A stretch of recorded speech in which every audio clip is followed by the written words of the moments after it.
সম্মানিত শুনে আপনাদের অবশ্যই ভালো লাগছে, ভালো লাগছে।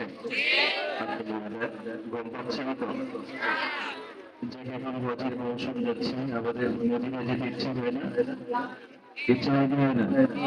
ইনশাআল্লাহ আমাদের সবাইকে যেন মদিনা যেন যেতে পারি, আল্লাহ যেন কবুল করেন, যেটা আমি